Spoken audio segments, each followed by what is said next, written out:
What is up, high performers? Welcome to another Mentorship Monday. I am your high performance mentor and registered dietitian, Dezi.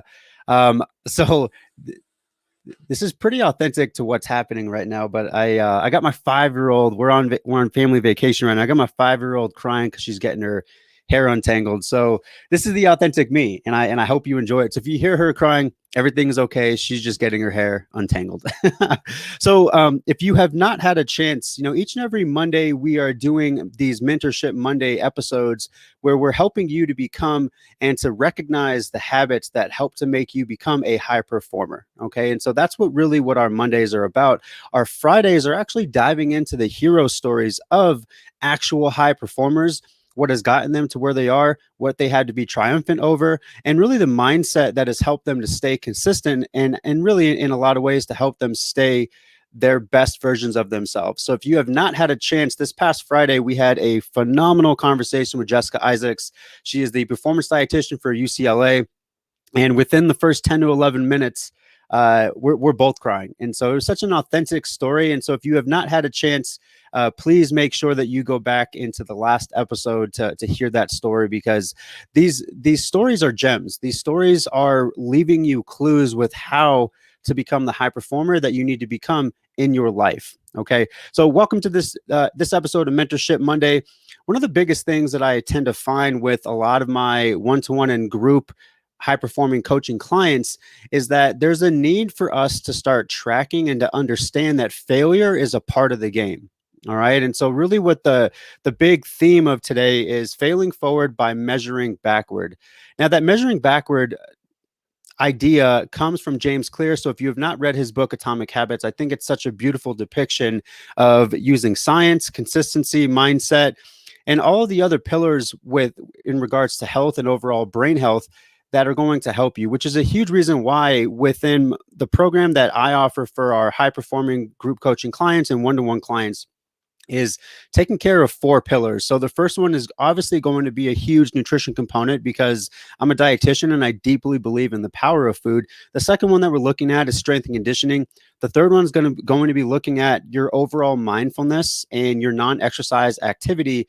And that fourth one, probably the most important one that I look at, is sleep. So sleep conditioning. All right. And so there's a huge component of making sure that we're tackling the different areas that need to be tackled in order for you to become a high performer. So with this being said, this is why I have all of our clients week to week turning in what I like to call our Friday check-ins, because the importance of short-term feedback helps you to gauge first what's going right, and then second, what actually needs fixing. And so it's so funny that when I talk to our high-performing clients, we'll usually set up within the first 30 to 45 days weekly mentorship calls. And so we're diving into the mindset needed to remain consistent. We're diving into the mindset needed and really in a lot of ways, the mental conditioning needed for that person to unlearn some habits or unlearn some past conditioning or mindset that is no longer serving them. And so from there, what I'll do usually in days 45 is we'll go ahead and advance them into taking a mentorship call every 10 to 14 days. What that allows them to do is to gauge some of their feedback behind some of their failures. I tend to find that for the most part, failure is such a bad word in the lives of these high performers. And it's likely that it's the same thing in your life. But I want to challenge you today to start thinking about this a little bit differently from the standpoint of seeking failure as a gauge and seeking information as a way so that you can fix it week to week. Okay. Because by tracking your progress, it helps you to get out of all of that all or nothing trap. The all or nothing trap is one of the largest, most recognized cognitive distortions that happens for most people. Because in most cases, what does tend to happen is that someone experiences a failure, or someone is constantly concentrating on the outcome, but they don't really fall in love with the process. And so because you're constantly fixated on this outcome, changing your body, getting to that financial goal, getting to a certain place in your career, if you're constantly focusing on that outcome, you're going to continue to move that goalpost the closer that you get there, because you're not navigating a love or an appreciation or any gratitude for what you're going through right now. Okay. So week to week, and this is where you get an opportunity to kind of track that. So there's a lot of different planners, and I'll discuss a couple in later episodes that I personally use, not only for myself, but for my high performing clients.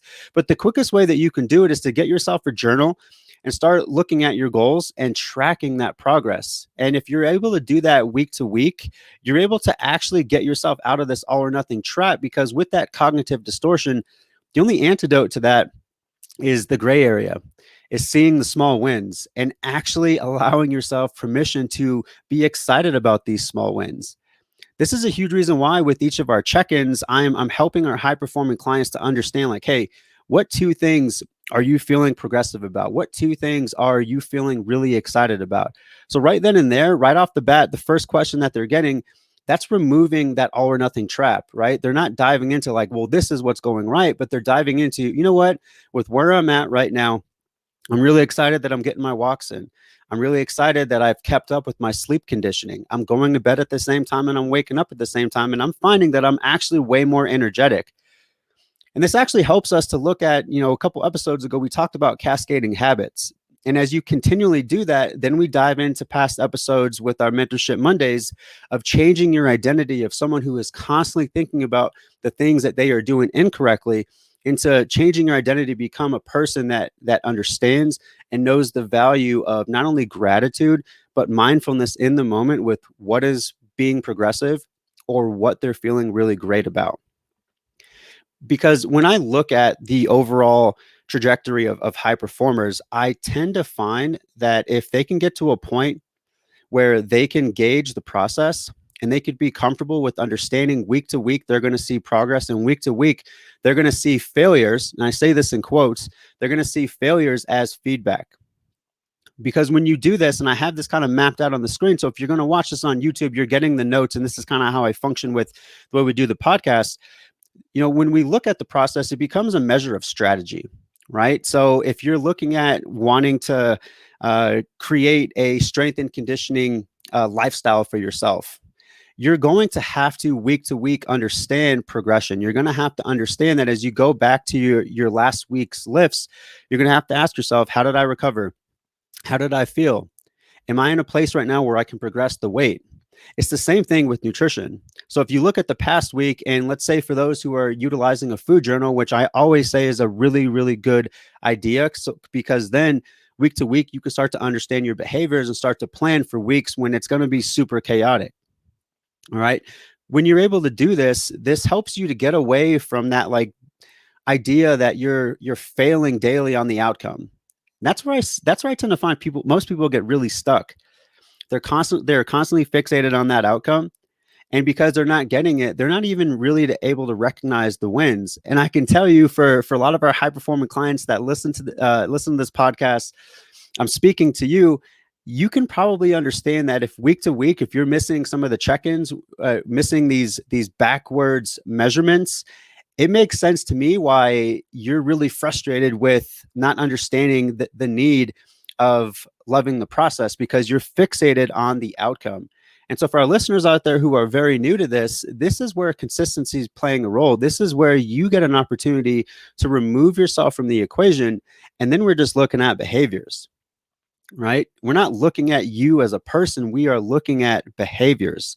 And as behaviors and habits start to shift, then we create that new identity. Then it's a measure of you as the person. Okay. And so this is where you get to kind of deflect away from the crushing, the crushing idea that you're supposed to be perfect, because to our listeners out there, all you high performers, that doesn't exist. It's impossible. You can't be perfect. So why not really look at a measurement of 80% of the time, 80 to 85%? Like, I'm going to dedicate myself to these habits, because the other 20 or 15% is just going to be life and just going to be human error. Okay. So what's the big kicker here? You have to track your progress. You have to assess your behavior week to week and then plan for the next week. Because if you end up having an off week, who cares? I think there's 52 weeks in a year. You can fact check me if you want. If I'm wrong, hit me up in the comments and let me know what it is. But in the grand scheme, if you're having like 9 off weeks out of the rest of the year, you're going to see progress. You're going to see a different version of yourself if you compare yourself to who you were a year ago. Okay. And so we want to get out of this mindset of constantly focusing on the outcome and actually getting yourself to a place where you find a tool where you're able to track your progress weekly. You can assess your behavior, you can assess your habits, what worked, what didn't, and then you plan for the next week. This is a huge reason why, and I was laughing about this too. I know that my high performing one-to-one and group coaching clients understand the value of consistency, and I know that they I know that they get really frustrated with me when I'm like, "Hey, happy Monday. Didn't get your Friday check-in. How are things going?" This is how we measure consistency. But I also know that those who have been really successful know the value of consistency and know the value of assessing their behavior and knowing what they need in the next week. Okay. And so this is the big push that I want from you. So, by now, every single episode, I'm offering you a good homework item. So here is your homework for this week. As you watch this episode, if you watch it on YouTube, IGTV, or if you're just listening, I want you to screenshot the episode. I want you to tag me on any of your socials. I don't care if it's IG. Damn, for our TikTokers out there, feel free to do it. Facebook, I don't care. All right. Even just for those of you who are my one-to-one and group coaching clients, you can do it in our app. So what I want you to do is I want you to comment on one tool that you're going to use to gauge your failing forward or you measuring your backward gauge. Okay. Kind of like we talked about, in the beginning of this pod. Okay. And so let me say that again. You're going to screenshot this episode. You're going to go ahead and tag me at Dezi Beta. You can also tag us at I Made It Pod on IG.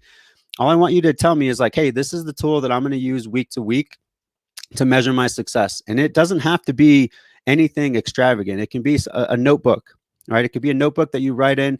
It could be one of the fancy ones. Again, we'll talk about this in later pods of things that I would recommend you use to become that high performer that you need to become. But at the end of the day, perfection is never needed. It's always about consistency. It's about being coachable, not only to yourself, but to others, right? So if you have a mentor in your life, like obviously I'm a high performance mentor and registered dietitian, but if you have someone that can help you to stay accountable, that can help you seek some ownership behind your behavior to where you're not viewing it so much as like, oh, I'm a bad person if I'm not able to do this, but more so about like, these are the habits that are keeping me stuck. We talked about autopilots this last episode. So if you're listening to this episode for the first time on our Mentorship Monday, go back into the past episodes and see, because just like anything else with habit stacking, each and every time that we have one of these Mentorship Mondays, it's building on the last. Okay. So go out there, be the high performer that you need to become in your life. One of my best friends said this a long time ago, and it really, really stuck with me. If life was a professional sport, a lot of you are underperforming. Let that sink in a little bit. Okay. So part of these Mentorship Mondays is providing you with an opportunity to get the mindset, the mental conditioning, the sleep conditioning, the strength and conditioning, and then the nutrition portion of helping you to become that person that you need to become in order to seek some fulfillment. All right. Much love to you all. Happy Mentorship Monday. Check out the last Friday episodes of our Hero's Journey with Jessica Isaacs. If you have not, mad love. Later.